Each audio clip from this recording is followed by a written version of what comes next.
Lugaw! Lugaw! Lugaw!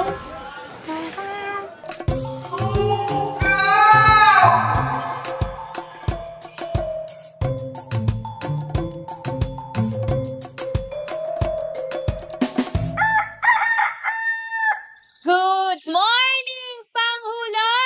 Tara, lugaw tayo! Ito ang aming umaga sa Panghulo. Nagsisimula ang aming araw sa isang tasa ng mainit na lugaw.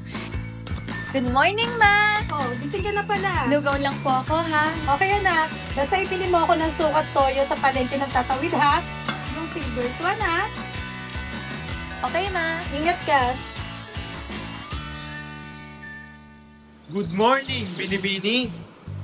Hi, Bes! Ang taas talaga ng energy naming mga taga-Panghulo because we start our day with the best lugaw. Kaya kaming mga taga-Panghulo, kahit umaga, hindi sabaw. Minsan lang. Bukod sa lugaw, dito sa Panghulo may isa pang umaalingaw-ngaw. Ayutan mo! Ay, hindi yan. Yon ay ang aming pinagsama-samang lakas, tibay, tiyaga at tatag. Isang katunayan dyan ay ang Artex Compound na ilang beses na nating nakita sa telebisyon at pelikula.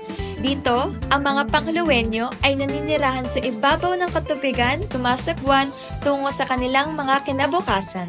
Bukod pa dyan, napapaligiran din kami noon ng mga palayan. Kaya naman, umusbong ang mga lugawan. At dyan sinimulan ng lugawan ni Ogo ang laban na talaga naman nagtalaga ng Panghulo sa mapa ng buong Kapuluan.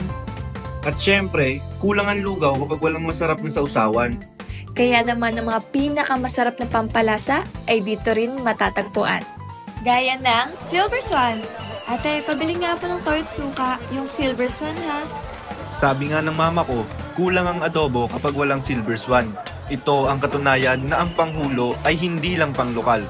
Pwede mong dalhin saan man. Let's go! Thank you, Bes! Ma, here's your Silver Swan toyo and suka for your the best na sausawan. Thank you, anak. Hi, babe! Hi, babe! Lugaw tayo.